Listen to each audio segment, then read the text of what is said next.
Hello दोस्तों, कैसे हैं सब। स्वागत है आप सभी का कॉमिक वर्ल्ड चैनल पर। तो चलिए दोस्तों, शुरू करते हैं राज कॉमिक्स मार्शल सीरीज की अगली कॉमिक्स हम पांच। शैतान अशुवाज ने तुम्हें मौत के मुकाम तक पहुंचा जरूर दिया है शिवराज, लेकिन अपनी जिंदगी के आखिरी क्षण तक भी तुम्हारी जिंदगी बचाने की हर संभव कोशिश करेंगे हम पांच। संपूर्ण अश्वलोक में मुर्दनी सी छा गई थी। अश्वराज, कुदुम झुम्बी और पंचाशव के तिलिस्मी घेरे में समा जाने का समाचार सुनकर सैकड़ों की तादाद में वहां इकट्ठे हो गए थे लोग। जब तक लौट नहीं आता अश्वराज, हम उनकी यहां प्रतीक्षा करेंगे। और आज लंबी प्रतीक्षा की अवधि समाप्त होने वाली थी। तिलिस्मी घेरा पुनः प्रकट हो रहा है। तिलिस्मी घेरे में से सर्वप्रथम तीर की सी तेजी के साथ उछला शैतान अश्वराज का सर, जिसे देखकर रोमांच से शहर उठे सभी। तब हर्षोल्लास और उत्तेजना से भीग गई अश्व नागरिकों की आंखें। अश्वराज लौट आया। राजकुमारी कुदुमचुम्बी जिंदाबाद, अश्वराज जिंदाबाद। पंचाशव कहाँ है? फिर एक के बाद एक पंचाशव ने भी तिलिस्मी घेरे से बाहर कदम रखा। मातृभूमि का स्पर्श, कितना सुखद एहसास है ये। इधर मातृभूमि की मिट्टी को उसने मुट्ठी में भर लिया था। जन्मभूमि के स्पर्श के बाद अब दुख नहीं रहा मुझे मृत्यु का। कई चीखें निकल गई अश्वराज की भूमि पर गिर जाने से। अश्वराज नहीं, अश्वराज कहीं मत जाओ। अश्वराज, क्या हुआ अश्वराज को? अश्वराज के मुंह से नीले झाग उबल रहे हैं। तब वह रथ लगभग उड़ सा चला अश्वराज को लेकर महल की ओर। राजवैद्य तुम्हें बचा लेंगे अश्वराज।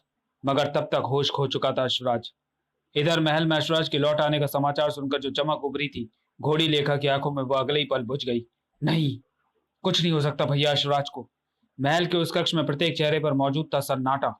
अश्वराज के रक्त में घातक विष घुल चुका है, जिसकी काट अश्वलोक में तो क्या पूरे संसार में एक ही है, और वह है अमृतांजन। शीघ्र बताएं राजवैद्य कि अमृतांजन कहाँ मिल सकता है। हम अमृतांजन लाने के लिए अपने प्राणों की बाजी भी लगा देंगे। अमृतांजन वास्तव में 5 मोतियों, सुरखा, श्वेत, गेरू, हरित और नीलम के समूह का संयुक्त नाम है। पांचों रंगों के ये पांचों मोती अश्वलोक में ही सरपोक नगर में मौजूद हैं। सरपोक नगर, जहाँ क्रूर जाति के अश्वसर्प नागरिकों का वर्चस्व है। सरपोक सम्राट अश्वनाग की कई पीढ़ियां अमृतांजन की पूजा व रक्षा करती चली आ रही हैं। कहते हैं अमृतांजन की शक्ति के कारण ही राज परिवार के लोग कभी बूढ़े व क्षीण नहीं होते। यह सब सुनते सुनते कुदुमचुम्बी की आंखों में अद्भुत चमक सी आ गई। अगर अमृतांजन सरपोक नगर में ही मौजूद है तो यह हमारी खुशकिस्मती है। अश्वलोक का कोई भी सम्राट, चक्रवर्ती सम्राट अश्वराज की प्राण रक्षा के लिए अपना सब कुछ दांव पर लगा सकता है। महामंत्री चुप न रह सके। लेकिन सरपोक नगर का एक एक नागरिक हमारा दुश्मन बन चुका है पुत्री कुदुम। सरपोक सम्राट हमें अमृतांजन कदापि न देंगे। मगर क्यों, क्यों नहीं देंगे वो हमें अमृतांजन? यह आपको मैं बताती हूँ भाभी श्री। घोड़ी लेखा, भाभी जी, भाभी श्री, आह क्या हो गया ये सब। भाग्य पर अटल विश्वास है मुझे, और मेरा विश्वास कहता है कि तुम्हारे भैया बिल्कुल अच्छे हो जाएंगे। और अब तुम मुझे बताओ कि सरपोक नगर का बच्चा बच्चा हमारा दुश्मन किस प्रकार से हो गया। आपके तिलिस्मी घेरे में चले जाने का समाचार सुनकर हम स्वयं को घटनास्थल की ओर चल पड़ने से ना रोक सके थे। उधर सरपोक नगर का राजकुमार निर्भीक शिकार की खोज में निकला हुआ था। अरे वाह, हाथियों का पूरा झुंड! घेर लो इन्हें। पूरी शैतानियत के साथ हाथियों को घेर कर पहले डसा गया, और फिर दरिंदगी के साथ तोड़ डाले गए उनके खूबसूरत लंबे दांत। इन दांतों से मेरे लिए खूबसूरत रथ का निर्माण होगा। न जाने कैसे वह हाथनी हथनी बच निकली अपने बच्चे के साथ। तुम दोनों का शिकार मैं खुद करूंगा। और ओह, ये दोनों तो सूर्यवंशी राज्य की सीमा में प्रवेश कर गए। मगर मैं भी इस प्रकार हार मानने वालों में से नहीं हूं। जल्दी ही आखिर तुझे दबोच लेने में सफल हो ही गया। चित्कार करती हुई लुढ़क गई हथनी। उसके दांतों को बेदर्दी से तोड़ डाला राजकुमार निर्भीक ने। पूरे झुंड में तेरे दांत ही सबसे खूबसूरत और लंबे हैं। मां की चीखें सुनकर पलट आया था क्रोधित बच्चा। बुरी तरह कुपित हो गया था। हो उठा था हथनी का बच्चा। ठवाक! तेजी के साथ हथनी के बच्चे की ओर उछला राजकुमार निर्भीक। शैतान बालक, तुझे मैं अभी सबक सिखाता हूं। लेकिन इससे पूर्व की हथौड़े की चोट से अपनी मां के लाश के पास बैठे विलाप करते उसके मासूम व निरी बच्चे को मस्तक तोड़ डालता चट्टान सी मजबूती लिए बीच में आ गई मैं। ठहरो, रुक जाओ नीच पापी शैतान। दिखने में तो सौम्य लगते हो तुम, मगर कर्मों में शैतानी व दरिंदगी भरी है। तुम्हारे कौन हो तुम? दिखने में तो तुम भी सुंदर राजकुमारी प्रतीत होती हो, मगर स्वभाव में तुम्हारे भी नागिन का सा जहर भरा है। तुम कौन हो? सूर्यवंशी की राजकुमारी और अश्वराज की बहन। मुझे निर्भीक कहते हैं। सरपोक नगर का राजकुमार हूं मैं। अब तुम जल्दी से मेरे मार्ग से हट जाओ ताकि मैं उस हथनी का दूसरा दांत तोड़ डालूं। और उस शैतान हथनी के बच्चे को भी सबक सिखा दूं। सबक तो तुम्हें मैं सिखाऊंगी अगर तुम फौरन ही मेरे राज्य की सीमा से बाहर न चले गए तो। दांत लिए बिना नहीं जाऊंगा राजकुमारी घोड़ी लेखा। तो फिर क्यों ना फैसला मुझसे युद्ध के साथ ही हो कि तुम दांत लेकर जाओगे या खाली हाथ। अश्व स्त्री से युद्ध यूं तो मैं कभी ना करता, मगर तुम्हारी चुनौती के इस गुरूर को तोड़ने के लिए मुझे यह युद्ध भी स्वीकार है। टनाक! शेरनी की तरह टूट पड़ी थी मैं राजकुमार निर्भीक पर। आह! चर! अश्वराज और भाभी श्री के तिलिस्मी घेरे में समा जाने के समाचार का दुख बेचैन किए हुए मुझे, मगर यह दरिंदगी भी तो मैं नहीं देख सकती। इस बार मुझ पर प्रहार करने की उसकी मंशा को असफल किया उस हाथी के बच्चे ने। ये पशु ही भले जो दोस्त और दुश्मनों में फर्क महसूस कर पाते हैं। धड़ा! हार के इस अपमान से क्षुब्ध हो उठा था राजकुमार निर्भीक। जाओ राजकुमार निर्भीक, जाओ और इन पशुओं से सीखो अश्वता का पाठ।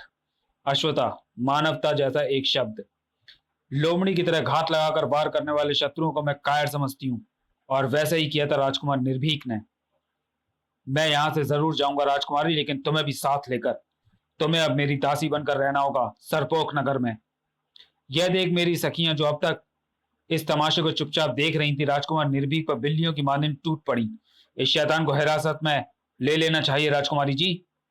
अश्व स्त्रियों के हाथों हो रही अपनी दुर्गति के कारण अपना मानसिक संतुलन खो बैठा वो शैतान, और अब तुम सब भुगतोगे मेरा रास्ता काटने की सजा।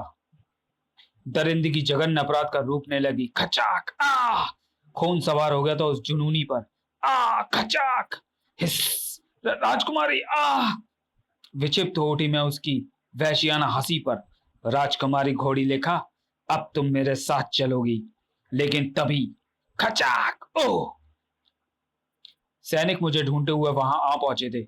सैनिकों, पकड़ लो इस दरिंदे को। सूर्यवंशी के कानून के मुताबिक मुकदमा चलाया जाएगा इस पर। अश्वराज के जाने के बाद मुझे ही यहाँ की कार्यकारी सम्राज्ञी घोषित किया गया था। अपराधी राजकुमार निर्भीक का अपराध अक्षम्य है, अक्षम्य ही नहीं बल्कि शर्मनाक भी है। हम इसे फांसी का आदेश देते हैं। सार्वजनिक रूप में फांसी दी जाना तय हुआ था राजकुमार निर्भीक को। अपने फैसले पर तुम्हें बाद में पछताना पड़ेगा घोड़ी लेखा। तहस नहस कर दिया जाएगा सूर्यवंशी को। मेरे संकेत पर उस हाथी को आगे बढ़ा दिया गया और फांसी पर झूल गया था वो शैतान। राजकुमार निर्भीक के शव को सरपोक महल पहुंचा दिया गया। मेरे पुत्र का शव? उफ! नहीं, नहीं! शव लेकर गए सैनिकों को कत्ल कर दिया अश्व नाग ने, और राजकुमार निर्भीक की हत्या का प्रतिशोध अवश्य लिया जाएगा, मगर यह कार्य अश्वराज की वापसी के बाद होगा। हम समय की प्रतीक्षा करेंगे। सरपोक सम्राट अश्वनाग। ओह! राजकुमारी घोड़ी लेखा ने अपनी बात समाप्त करते हुए कहा। इस प्रकार आज सरपोक नगर का बच्चा बच्चा सूर्यवंशी नगर के बच्चे बच्चे का दुश्मन हो गया है। ओह! मगर अश्वराज के जीवन के लिए अमृतांजन की आवश्यकता तो हमें हर सूरत में है, चाहे फिर उसे हमें बलपूर्वक ही क्यों ना प्राप्त करना पड़े। यह कार्य आप हम पंचाशव पर छोड़ दें भाभी श्री।